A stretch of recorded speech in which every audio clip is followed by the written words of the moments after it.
Assalamualaikum warahmatullahi wabarakatuh. Kembali lagi bersama saya Dian Ardiansyah. Pada video kali ini kita memasuki pertemuan 6. Materi pembahasan pada pertemuan kali ini yaitu membuat form secara konvensional. Ya, di sini teman-teman kita sudah masuk ke pembahasan mengenai form ya. Di sini ada GUI ya di sini. GUI yaitu graphical user interface, memungkinkan user untuk berinteraksi dengan komputer secara lebih baik. Jadi di sini pengguna dapat berinteraksi dengan berbagai elemen grafis seperti button, dialog box, menu dan sebagainya. Jadi sejak tahun 1994 Sun Microsystem di sini berupaya untuk membuat Java memiliki perangkat bergaya ya desktop dengan toolkit Java yang dikenal dengan AWT ataupun Abstract Windowing Toolkit. Lalu pada tahun 1997 muncul Java Foundation Class atau JFC untuk kepentingan pembuatan aplikasi Windows yang merupakan pengembangan dari AWT.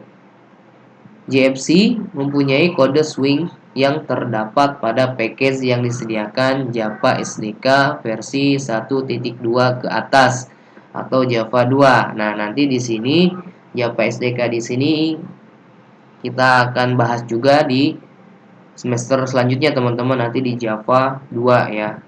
Karena sekarang kita belajar Java ke-1 dulu gitu. Lalu Java menyediakan dua graphical library yaitu AWT dan Swing. Nah, di sini ada beberapa jenis graphical objeknya, antara lain ada container ataupun tempat, contohnya ada frame, ada panel. Nah, nanti saya akan contohkan. Lalu ada komponen, contohnya ada button, ada label, ada text field. Nah, lalu ada event, contohnya ada mouse move, keyphrase, dan terakhir ada listener. Listener ini masih berhubungan dengan event. Nah, container di sini ketika kita akan buat form ya teman-teman, pasti kita pertama kali akan membutuhkan G-frame atau frame ya. Pertama kali kalau kita contohkan yang pertemuan sebelum-sebelumnya, kita masih menggunakan Java class. Nah, kalau sekarang kita akan menggunakan G-frame ataupun Java frame. Nanti di sini dan panel di sini berhubungan dengan komponen nantinya. Lalu contoh ada komponen di sini, ada button, ada label, ada text field. Nah, di pertemuan kemarin, pertemuan 5, teman-teman dikasih contoh ya studi kasus kedua untuk menginputkan nama ya, nama, alamat, lalu ada kode pelanggan ya. Nah, itu kan langsung secara otomatis di sana diketikkan. Nah, kalau sekarang kalau menggunakan form itu teman-teman sudah ada text field ya. Jadi ada halaman form yang akan diisinya. Labelnya misalkan tadi nama, text fieldnya jadi berupa kotak diisi ya. Jadi berupa form nanti. Buttonnya pun di sini bisa button untuk simpan, button untuk hapus, update. Nah, bisa menggunakan button. Lalu ada event di sini ada mouse move dan keyphrase. Nah, contoh event di sini misalkan kita buat form data penduduk misalkan ya. Nah, ketika kita memasukkan NIK ya, nomor induk KTP, jadi secara otomatis ketika kita masukkan NIK, nama, alamat, RT RW ya, lalu jenis kelamin itu muncul secara otomatis. Nah, itu contoh nanti untuk fungsi dari event tersebut. Nanti masing-masing akan saya contohkan teman-teman. Nah, di sini graphical objeknya ada objek ya, pertama, lalu ada komponen. Ya, komponennya, lalu ada containernya. Nanti ada G komponen. Lalu ada window-nya. Lalu ada J panelnya nantinya ya. Lalu ada frame dan ada G frame-nya. Nah, tadi yang sudah saya sampaikan.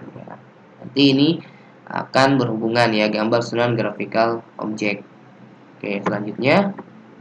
Jadi sebuah package ya dapat termasuk subpackage sehingga membentuk hierarki package. Pada saat menunjuk ke sebuah kelas yang ada di dalam nested package, kita gunakan multiple dots. Sebagai contoh, kita menulis seperti ini, javax.swing.gframe. Gitu ya teman-teman. Di sini untuk merujuk ke kelas gframe di package javax.swing. Itulah swing package yang ada di dalam Java package. Notasi dot ataupun titik dengan semua nama package yang dimiliki kelas. Biasanya disebut the class fully qualified name ya. Jadi kelas fully qualified name. Dengan menggunakan kelas tersebut, acap kali sangat tidak praktis. Kita dapat menggunakan import statement untuk menghindari masalah ini. Jadi nanti juga di package itu ada sebuah package ya, dan ada sub package-nya lagi. Nah, contoh hierarki yang tadi. Nah, nanti akan ditandai dengan seperti ini, javax.swing.gframe. Selanjutnya, nah di sini pembahasan ya mengenai tadi membuat form secara konvensional. Nah, saya akan coba contohkan teman-teman di sini ya, kontainer yang mana, komponen yang mana ya, event yang mana. Nah, kita akan masuk ke aplikasi NetBeans-nya. Di sini saya coba hapus dulu ya. Misalkan kita akan buat ya source baru ya, di sini contoh new Java package-nya. Misalkan tadi form ya, kita buat form. Nah, di sini untuk membuat sebuah form, di sini kita masukkan sini ya, jframe form ya di sini ya. Misalkan kita buat dengan nama contoh satu saja teman-teman, contoh satu. Langsung di finish. Nah, akan seperti ini. Otomatis palet ya yang tadi ya, palet dan formnya itu otomatis di sini teman-teman. Swing container, ada swing control, ada properties, ada binding, ada event, dan ada kode di sini. Contoh misalkan tadi ya, di sini container tempat ya, frames dan panel sudah kita buat nih tahap pertama. Tadi ya frame itu sudah kita buat, artinya tempat untuk membuat sebuah form. Lalu kita masuk ke komponen teman-teman, ada button, ada label, ada lagi text field ya di sini.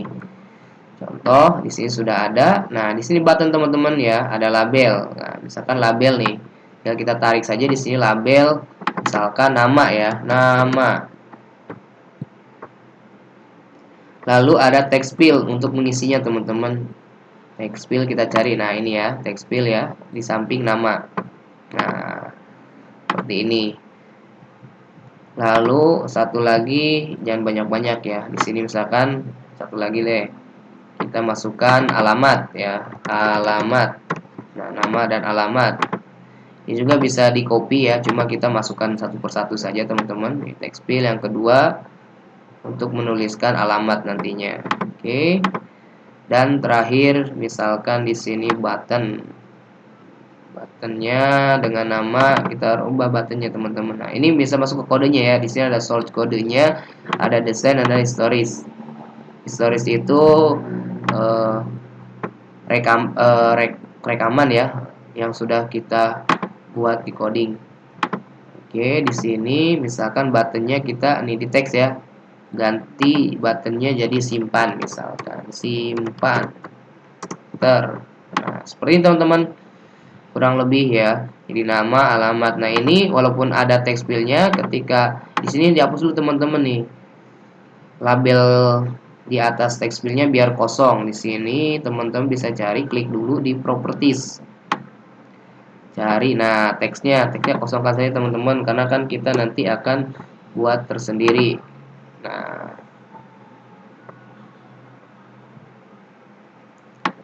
di sini mana lagi? Nah, ini ya, akan buat tersendiri ya. Ini kok kecil. Nah, misalkan tinggal ditarik aja teman-teman. Nah, tarik, nanti sesuaikan dengan ukuran di atas, misalkan biar rapi ya. Nah, ini nggak lurus nih, kita luruskan. Nah, biar sama ya. Nah, seperti ini. Kalau sudah, nah misalkan kita coba jalankan filenya gitu. Ini contoh-contoh dari komponen. Nah, adapun dari event, ada mouse move, ada keypress di sini fungsinya di event. Banyak teman-teman ya, banyak fungsinya dari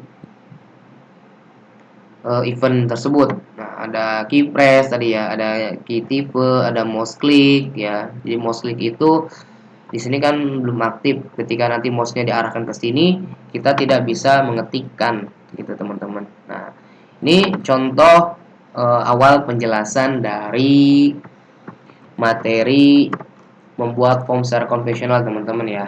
Jadi nanti untuk lebih jelasnya akan dijelaskan di pertemuan 9 teman-teman. Di sini hanya teorinya saja, terkait prakteknya nanti kita akan lebih detail, lebih jelasnya di pertemuan 9. Oke. Jadi nanti untuk pertemuan 7 itu ada review terkait pertemuan 1 sampai pertemuan 6 hari ini ya. Lalu pertemuan 8-nya itu sudah masuk UTS dan kita bertemu materi lagi tentang form secara konvensional di pertemuan 9. Oke, mungkin itu saja ya penjelasan terkait membuat form secara konvensional ya. Masih teorinya, kita akan ketemu lagi di video selanjutnya. Terima kasih atas perhatiannya. Assalamualaikum warahmatullahi wabarakatuh.